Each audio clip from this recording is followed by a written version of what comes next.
America ने अपने ही नए नए दोस्त बने सीरिया पर खतरनाक एयर स्ट्राइक की है। इस हमले में अलकायदा से जुड़े एक बड़े नेता के मारे जाने की भी खबर है।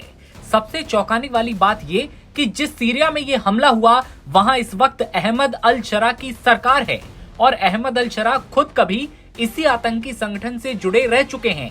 तो सवाल ये उठता है, क्या अमेरिका दोस्त और दुश्मन के बीच अब फर्क नहीं कर रहा, या फिर आतंक के खिलाफ जंग में रिश्तों की कोई अहमियत नहीं रह गई? अमेरिका लगातार सीरिया में इस्लामिक स्टेट के ठिकानों पर कार्रवाई कर रहा है। जवाबी हमलों के तीसरे दौर में अमेरिकी एयर स्ट्राइक में अलकायदा से जुड़े इस बड़े नेता को ढेर कर दिया गया है। अमेरिकी अधिकारियों के मुताबिक मारा गया आतंकी उस इस्लामिक स्टेट सदस्य से सीधे तौर पर जुड़ा हुआ था जो पिछले महीने सीरिया में घात लगाकर किए गए हमले का जिम्मेदार था। इस हमले में अमेरिका के 2 सैनिकों और एक असैन्य इंटरप्रेटर की मौत भी हो गई थी। यूएस सेंट्रल कमांड ने पुष्टि की है कि उत्तर पश्चिमी सीरिया में किए गए इस हमले में बिलाल हसन अल जासिम मारा गया।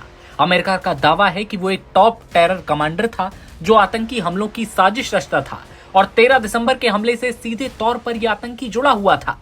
उस हमले में sergeant Edgar Bryan Torres Tovar और सार्जेंट विलियम नथालियन टोहवर्ड और नागरिक दुभाषिया अयाद मंसूर सकत मारे गए थे। सेंट्रल कमांड ने बताया कि शुक्रवार 16 जनवरी को ऑपरेशनल हॉकाई स्ट्राइक के तहत अमेरिकी सेना ने बड़े पैमाने पर हमले किए। इसमें अमेरिका और सहयोगी सेनाओं ने 200 से ज्यादा सटीक हथियारों का इस्तेमाल करके आईएसआईएस के 100 से ज्यादा इंफ्रास्ट्रक्चर और हथियार के ठिकानों को निशाना बनाया, या फिर कहें कि भयंकर तबाही मचाई। सेंटकॉम ने यह बताया कि हॉकी स्ट्राइक नाम के इस अभियान के तहत अमेरिका और उसके साझेदारों जैसे जॉर्डन और सीरिया ने इस्लामिक स्टेट के बुनियादी ढांचे और हथियारों से जुड़े 100 से ज्यादा ठिकानों को निशाना बनाया था। वो अपने इस अभियान से इलाके में इस्लामिक स्टेट के आतंकियों को खत्म करना चाहता है, जिसमें सीरियाई सरकार की भी सहमति है।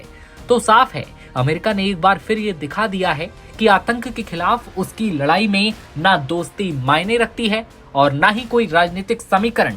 मिडिल ईस्ट में हालात तेजी से बदल रहे हैं और आने वाले दिनों में इस जंग की आंच और ज्यादा तेज हो सकती है। अभी तो अमेरिका ने सीरिया पर यह हवाई हमला किया है जिसमें अलकायदा कमांडर के मारे जाने की खबर है। ऐसे भी कह सकते हैं कि ट्रंप ने अपने ही दोस्त के घर में बम गिराकर कुछ बड़े नेताओं को मारने की कोशिश की है। ट्रंप के हमले से सीरिया में कितनी तबाही मची, इस बारे में हमने आपको बताया। तस्वीरों में साफ तौर पर दिखाई देता है कि अहमद अल शरा के सीरिया में किस तरह से ट्रंप ने एयर स्ट्राइक की और उसके बाद तबाही मचाने की कोशिश की। एक बड़े नेता की मौत की खबर सामने आई है तो वहीं ट्रंप के 2 सैनिकों की भी मौत की खबर का दावा है। आगे देखने वाली बात होगी कैसे अपडेट सामने आते हैं। आप देखते रहिए नवभारत टाइम्स।